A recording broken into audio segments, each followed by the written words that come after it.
भगल बाल औरी बीच में दरार सुना देवरू लौकेला काऊ में लाले लाल धोड़ी सुना ट्रेंड रहल हा। देवरू। राउर कोनो गाना आइला खा कि ना धोड़ी पे? में धोड़ी चोली के अलावा भी चलता है। बहुत कुछ बड़ुए और कि अगर ना? थोड़ा बहुत नहीं ना करे ना हम तो भोजपुरी में धोड़ी चलवे के नहीं करेंगे। अलावा अब भोजपुरी आगे बढ़ी कि ना बढ़ी? तबाहीदार बढ़ी। गाना रहेला और पावर स्टाइल में आज बैठल रउआ बनी। कहनी है सबसे ढूढ़ी पहले के कैसा? बात, तो ढूढ़ी आदमी काहे ना गाई जी? जब ये चलता तो काहे ना धोड़ी गाई? से हमनी के भोजपुरी सलील होता कि और अश्लील होता है, बस इतने जवाब दे। जाके देखी ना कितना कुछ बोल भी देता रही तो संघर्ष 2 देखले हो कब? टीजर का लाइल हो के देखले हो कब? जरूर कहीं ना। नमस्कार, प्रणाम, हर हर महादेव। हम है राजू, रउआ लोग देख रहल बनी भोजपुरी न्यूज लाइव। आज हम मीठापुर में उपस्थित बनी और आपके बताए में बहुत ही खुशी हो रहा बड़ुए। एबी ओम स्टूडियो के आज उद्घाटन बड़ुए। कहीं ना कहीं स्टेज के बादशाह कहे जाए वाले छोटा सा बच्चा जे कि भोजपुरी इंडस्ट्री में तबाही मचैले बानी, अरमान बाबू आज यहाँ उपस्थित बानी एबी ओम स्टूडियो में और स्टूडियो के उद्घाटन बड़ुए। साथ में पुनीता प्रिया जी जे कि बहुत ही धमाकेदार कहीं ना कहीं पावर स्टार के साथ इनका अनेक गाना आइल। सबसे पहले स्वागत बा भोजपुरी न्यूज पर दोनों आदमी के। और सबसे पहले तो इस चैनल के माध्यम से जितने लोग देख रहे हैं हम दोनों लोग को, आप सभी को नमस्कार और आपको भी धन्यवाद। अच्छा, आज मीठापुर में बानी जा हमनी के जैसन की जान रहल बन जाए एबी ओम स्टूडियो। ई स्टूडियो के उद्घाटन में रुआ उपस्थित बानी। आज कितना मजा आ रहा बुढ़ुआ। कहीं ना कहीं लागत है कि एक ब्रांड टाइप के स्टूडियो बनल बुढ़ुए। एकरा बारे में का कहब? बहुत मजा आवत बड़ुए हमारा, अच्छा लग रहा है, बहुत अच्छा लग रहा है यहाँ पर आकर के। और ओपनिंग हो रहा है इसका एबीएम स्टूडियो का, तो आप सभी से रिक्वेस्ट है कि आप सब भी आइए। और ये स्टूडियो बनाया गया है मतलब जो छोटे कलाकार भी हैं उन लोग को भी सपोर्ट करने के लिए बनाया गया है, तो आप लोग आइए और गाइए यहाँ। अच्छा, एबी ओम स्टूडियो के करता धरता के बानी, कहीं ना कहीं अरमान बाबू के कुछ छवि बा क्या में? देखिए इस यहाँ के मतलब मतलब म्यूजिक डायरेक्टर हमारे गोलू भैया हैं और बाकी बहुत सारे लोग हैं। यहाँ के जे भी मतलब कि ऑनर के बानी? और गोलू भैया बनी। गोलू भैया बानी। अच्छा, कहीं ना कहीं पटना में अनेक तरह के स्टूडियो बड़ुए। ई स्टूडियो में काहे लोग आवस और का विशेष रही? देखिए बात नहीं के हर जगह काम देखे के चाहिए और यहाँ हमने के स्टूडियो बनल बा और बहुत अच्छा मतलब गोलू भैया म्यूजिक बनावे नी। और हमरो अभी काम चला था गोलू भैया के साथ मतलब बहुत अच्छा अच्छा गाना आवे वाला बा, तो आप सब भी आइए और एक बार जरूर देखिए। अच्छा, ई तो भइल स्टूडियो के बात। ई होली में धमाल कितना मचा रहल बनी अरमान बाबू? होली में हमने के बहुत अच्छा गाना आइल बा हमार और पुनीता जी के। स्टार्ट। 2 लाइन दर्शक खाती हो जाए। गाना बा कि अगल बगल बाल औरी बीच में दरार सुना देवरू कि अगल बगल बाल औरी बीच में दरार सुना देवरू लौकेला काऊ में लाले लाल सुना देवरू। तो उसमें मेरा लाइन था, अरे मंगिया के अगल बगल बाल बिच दरार सुनो भौजी, अरे मंगिया के अगल बगल बाल बिच दरार सुनो भौजी, अरे लौके में सेनुर लाले लाल सुनो भौजी, लौके में सेनुर लाले लाल। ये सॉन्ग आप सभी को मिल जाएगा BFTS म्यूजिक चैनल पे, तो आप सब जाइए और जरूर सुनिए। अच्छा अरमान बाबू, अब की होली कहीं ना कहीं धोड़ी ट्रेंड रहल हा। राउर कोनो गाना आइला खा कि ना धोड़ी पे? ना धोनी पे हम गाना नहीं गे रहा अभी तक। अच्छा ये बताइए, ठीक बुढ़ुए ना गई है, बहुत अच्छा बुढ़ुए। कहीं ना कहीं भोजपुरी न्यूज की तरफ से आपके बहुत बहुत धन्यवाद कि आप ना गई है। एक चीज बताई, भोजपुरी इंडस्ट्री में धोड़ी चोली के अलावा भी बहुत कुछ बड़ुए कि ना? एकदम है, काहे नहीं है। अभी आप एगो गाना सुनने नहीं है, बहुत अच्छा लागल हा। कहीं ना कहीं पुनीता जी के लागल हा लाइन कहीं ना दुअर्थी शब्द, लेकिन राउर जौन शब्द दिला खा तो कहीं ना कहीं साफ सुथरा हो खा गाना। तो इस टाइप के मैसअप सॉन्ग या फिर परिवार में बैठ के सुने लायक सॉन्ग लोग रोवा लोग काहे नहीं बनावत? ना ना, जैसे बात बात मतलब राउर बात के हम समझी ना, पहले एक बार और हमसे पूछिए। जैसन कि आज के समय में भोजपुरी में कहीं ना कहीं अश्लील भरल बुढ़वे और आप लोग के एक सॉन्ग अभी आयल है, कहीं ना कहीं लागल है पहले दुअर्थी शब्द, मतलब अश्लील टाइप के लागल है। इसका आप समझ गए। हम यही कहना चाहेंगे कि मतलब ये जो सॉन्ग हमारा था ना, थोड़ा बहुत चलता है भोजपुरी में, थोड़ा बहुत चलता है। और अगर थोड़ा बहुत नहीं ना करे ना हम तो भोजपुरी में चलवे नहीं करेगा। हम लोग पूरा तो खुला खुली कर नहीं रहे हैं। सब लोग धोड़ी में रंग घोरता, तो कोई धोड़ी पर गुलाल कुछ करता, कोई बहुत कुछ कर रहल बुड़ती। धोड़ी के अलावा अब भोजपुरी आगे बढ़ी कि ना बढ़ी? काहे नहीं भाई, भोजपुरी के धोनी के अलावा भी तो बहुत सारा गाना चलता है। जरूरी थोड़ी ना बाकी धोनी खाली चलता है, धोनी के अलावा भी बहुत सारा चीज चलता है। ये बताई कि भविष्य में अरमान बाबू धोड़ी पर ना नु जाएम? ना ना, धोनी पर तो हम कहियो ना जाए, धोनी पर ना आज गइल बनी ना बानी ना जाए। अच्छा, रउआ के कहीं ना कहीं स्टेज के बादशाह कहल जाला। स्टेज पर बहुत सारा आपके गाना लोग सुनेला, कॉमिक सुनेला, कॉमेडी सुनेला, तो दर्शक खती का कहम? दर्शक खातिर यही कहें कि मतलब बहुत अच्छा लागेला जब आप लोग हमके सपोर्ट करेनी, और आप लोग भी जब सपोर्ट करनी हमके बहुत अच्छा लागेला। स्टेज पे जानी तो मतलब फरमाइश होला कि ई गाना सुनावा, ई गाना सुनावा, वो सुन के और अच्छा लागेला हमके। ठीक बगलवे में, अरमान बाबू के बगल में पुनीता प्रिया जी बैठल बनी, और उ पावर स्टार के साथ इनकर तबाहीदार गाना रहेला, और पावर स्टाइल में आज बैठल बनी। सबसे पहले कैसन बानी? नमस्ते, और आपके चैनल के माध्यम से जितना भी दर्शक हमके देखत तानी सबके प्रणाम बा, आपके भी स्वागत बा। अच्छा, ये बताई, पवन भैया के साथ त गाना आइलक त गर्दा उड़ैनी। होली आ रहल बड़ुए कि ना? दर्शक बहुत इंतजार करते रहे। एकदम होली आवेल बटे। अवधेश भैया के साथे, राकेश मिश्र साथे, भैया के साथे आए रहल, राकेश भैया के साथ में।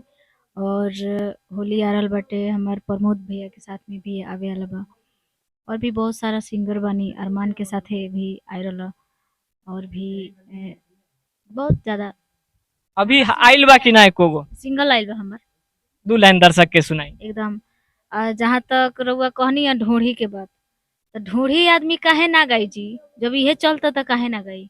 8 साल से आदमी गावते न बा साफ सुथरा, तब ढोढ़ी के पर बोलनी है कि ढोढ़ी के गाना नहीं खेल तो सुनिए। एक मिनट रोकब। रउआ कहनी है कि धोनिये चलता, ठीक बा, हम माना तनी कि धोनिये चलता, ट्रेंड भी चलता, खूब व्यू आवता, खूब पैसा लोग छापता, लेकिन ई बताई धोनी से हमनी के भोजपुरी सलील होता कि और अश्लील होता? बस इतने जवाब दे। अच्छा ये बताई, को अब हमनिए के नहीं जानू ठीक लिखवाले। रउआ ठीका नहीं खी लिखोले, एक मिनट, रउआ ठीका नहीं खी ले, लेकिन रउआ लोग के जो आज पहचान बढ़ुए, नाम बढ़ुए, मुकाम बढ़ुए, आप लोग कहीं ना कहीं साफ सुथरा के दौर शुरू करब तो देख के रउआ लोग के जे स्टार आवेले, मतलब छोट कलाकार आवेले, कहीं ना कहीं जरूर सीखी हैं। देखिए करीबन हम 8-9 साल से गावेनी। जाके आप आदिशि फिल्म पे देखी, बहुत ही अच्छा गाना बा। चाहे भी और भी कंपनी बा हमनी के, ओइ पर भी आप गाना देख सकतनी, बहुत ही साफ सुथरा बा। लेकिन व्यू कितना बा? 2.5 लाख, 1.5 लाख, 25,000, 20,000, 10,000, 12,000। तो ऐसे काम ना नु चली। हमनियो के बानी जब पटना में तो बहुत खर्च बा, महीना के 50-60 हजार रुपया खर्च बा। अच्छा, अब ये बताई, ठीक बढ़ुए, हम मानता नहीं कि बहुत साफ सुथरा गाना के व्यू नहीं खे, अश्लील के थोड़ा से हम आपके बात से काटल चाहो, थोड़ा से आदमी अश्लील गा देता, थोड़ा सा आदमी कुछ गा देता, तो वही के आदमी क्लिक करता। हमार दर्शक भी बने लोग, तो जब आप इतना ही बढ़िया बनी तो क्लिक काहे करतनी? अभी बाड़ी तान्या झा, जाके देखी ना, कितना कुछ बोल भी दे तारी तो 3 मिलियन, 4 मिलियन, 5 मिलियन जाता। आप तानिया झा के नाम, एक मिनट, आप तानिया झा के नाम बोलनी है, ठीक बुढ़े, बहुत अच्छा। आज उनकर एगो क्लिक जाता तो 3 मिलियन, 4 मिलियन। ई होलिया के बाद हम रउआ से भेंट करब पर्सनली, एक सीजन के बाद भेंट करब, तब बात करब उनका पे, तब देखाई रउआ व्यू कितना बुढ़े। कहीं ना कहीं आज भोजपुरी हमरा लगा तक बहुत वर्षों से चलल आ रहा, पुरखो जमाना से चल रहा बुढ़े। जहाँ तक हमरा नॉलेज बुढ़ुए, जहाँ तक हमरा जानकारी बुढ़ुए, जे भी अश्लील आइल बा, जे भी उस टाइप के आइल बुढ़ुए, उनका के कहीं ना कहीं दर्शक लतार के ऐसा जगह फेंक देवेले कि वो अपने आप के फिर पहचान ना पावेले। देखिए रउआ मतलब जैसे मीडिया वाला भी हमारे भाई बनी, बुरा मत माने। उहो लोग देखता नहीं कि उनकरे पढ़ता नहीं लोग, और हमार सिंगर लो वालो उहे से गवावता लो, ठीक ना? जे साफ सुथरा, जे बढ़िया मार्केट में छवि बनावे चाहता, ओके केहू पूछते नहीं। ना ऐसा बात नहीं है, साफ सुथरा। आज साफ सुथरा के बात कहनी है, एक चीज पूछब, कड़वा चीज पूछब, संघर्ष 2 देखले हो कब? टीजर का लाइल हो के देखले हो कब? जरूर कहीं ना ठीक बुढ़ुए, रउआ फैन बनी पवन भैया के, खेसारी भैया के नाम मानत होगा, लेकिन कहीं ना कहीं जरूर देख ले हो कब टीजर संघर्ष 2 के देखनी है कि ना? ना भी नहीं देख ए ठीक बुढ़ो नहीं देख ले, एक बार जाके देखम। हम कहतनी भोजपुरी के कहीं ना कहीं एक अलग चरम सीमा पर ले जाए के अब प्रयास हो रहा बुढ़े।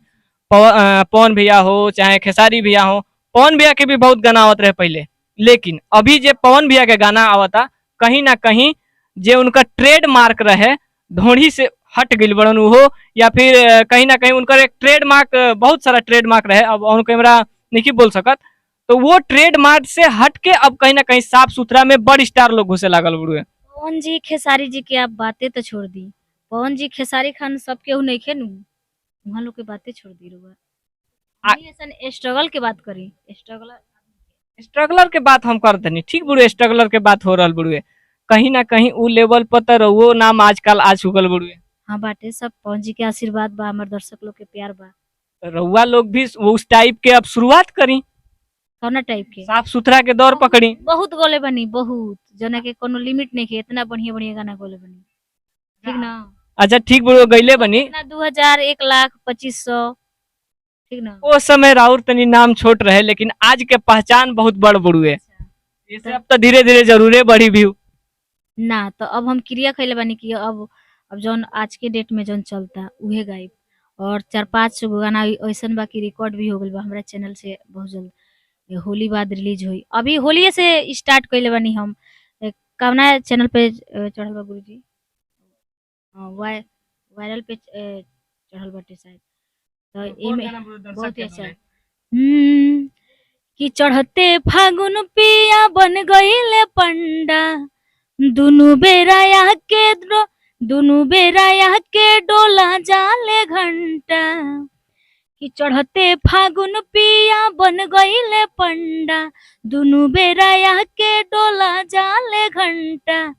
करेले अति जरा के अगरबत्ती, मनवा हमार फीका फीका करे, ढूढ़ी परोड़ी से टीका करे, सखी हो भतार तोहर ई का करे। मतलब ना मानव जा, कहीं ना कहीं ढोड़िए रही ई होली ढोड़िए चली। बहुत बहुत हो गइल पियवा, कलकत्ता से कब अइबा? तो तू तो लाहे लाहे अब गा दे तनी, सुना दे तनी। आदिशी पे बहुत अच्छा बा एगो हमर गाना, कि हर दर्द भुला जाइले जब तोहरा के पा जाइले, जैसे दरिया सागर में समाए हम तो में समा जाइले।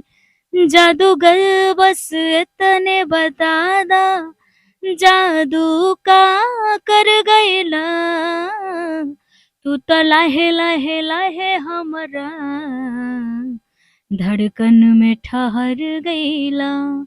इतना बढ़िया कहाँ इतना हिमाचल प्रदेश ई गाना के शूटिंग भइल, और वीडियो कम से कम माने जाके वीडियो के देखे कम से कम हमरा मतलब अनुसार, देखला के अनुसार मतलब 50-60 हजार तो लगल ही हुई, लेकिन वीडियो के व्यू देखे नु तो आश्चर्य हुई, 2500 व्यू बा।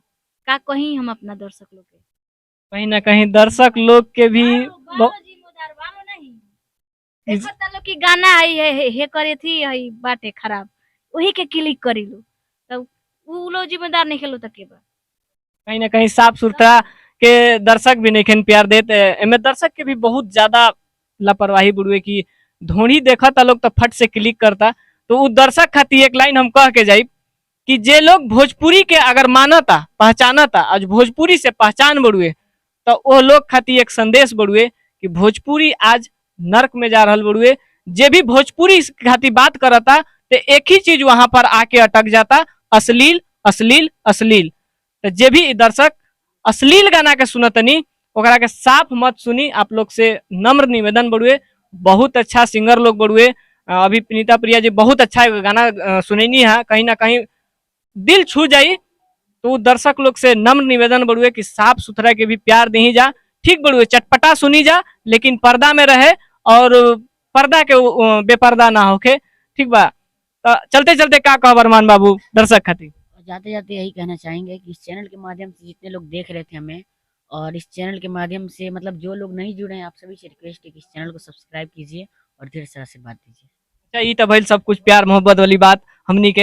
एक चीज बताई, आज जहाँ हमनी के बैठल बनी नया स्टूडियो के ओपनिंग हो रहल बड़ुए, कहीं ना कहीं राउर नाम से जुड़ल बड़ुए स्टूडियो। तो नया जे भी सिंगर बनी अच्छा गावतनी और मार्केट में आवे चाहतनी तो अरमान बाबू सपोर्ट करेम कि ना? उसी के लिए स्टूडियो बनाया ही गया है ये। अगर किसी के अंदर टैलेंट हो, अच्छा मतलब वॉइस अच्छा कर लेते हो तो आइए, एकदम सपोर्ट किया जाएगा। अच्छा अरमान बाबू, स्टूडियो के एक बार एड्रेस बता दी दर्शक खातिर। स्टूडियो का एड्रेस है मीठापुर पटना में, बिगरापुर में। ई रहे हमनी के बीच स्टेज के बादशाह अरमान बाबू, साथ में लोक गायिका पुनीता प्रिया जी, जे की अपन अनेक राय रखनी और अरमान बाबू भी अनेक राय रखनी। ऐसा ना खबर देखे खातिर जी कुछ बोल रहे हैं। अभी अभी हमार गाना बहुत ही अच्छा आप सब सुना तनी। कि बानी पवित्र नहीं छुआ छुई भइल बा, झूठो के बाबू ताहर मनवा में मइल बा, कि हमार चीजवा पे हाथ ना लगाई कोई, लगाई कोई, लगाई कोई, कि तोहर आटा के लोई, कि तोहर आटा के लोई के टोई। आटा के लोई के टोई। आप सब और बहुत ही अच्छा पिक्चर पहुंची के धर्मा पिक्चर रिलीज भइल बा वीना सिनेमा में। आप सब जितना भी दर्शक बानी आप सब देखी, और एमे हम बहुत ही अच्छा एगो आइटम सॉन्ग गइल बानी कि प्यार के बुखार बड़ा तेज भइल बा, खाए के मन न भेज भइल बा, हो गइल भोरावा सटना कोरावा, टूटो तो देह रच रच करता, रच करता, बॉडी से बॉडी जब टच करता, पातर कमर लचा लच करता। ऐसे बहुत सारा गाना बा पंजी के साथ में, और भी हमारे जितना भी दर्शक भैया लोग बानी लोग, बहुत सारा गाना बा। आप सब प्यार आशीर्वाद दी और बढ़िया गाना के सुनी, बढ़िया गाना के सपोर्ट करी। कहीं आप सब भगवान है, जौन गाना सुने तो नहीं आदमी सुनाई का। बहुत बहुत धन्यवाद दोनों जना के अपन कीमती समय देनी भोजपुरी न्यूज लाइव खातिर, एकरा खातिर तहे दिल से धन्यवाद। असही खबर देखे खातिर भोजपुरी न्यूज लाइव के सब्सक्राइब कर ली और बेल नोटिफिकेशन के जरूर दबाई, ताकि जे भी खबर आए सबसे पहले आप तक पहुंचे। जय भोजपुरी।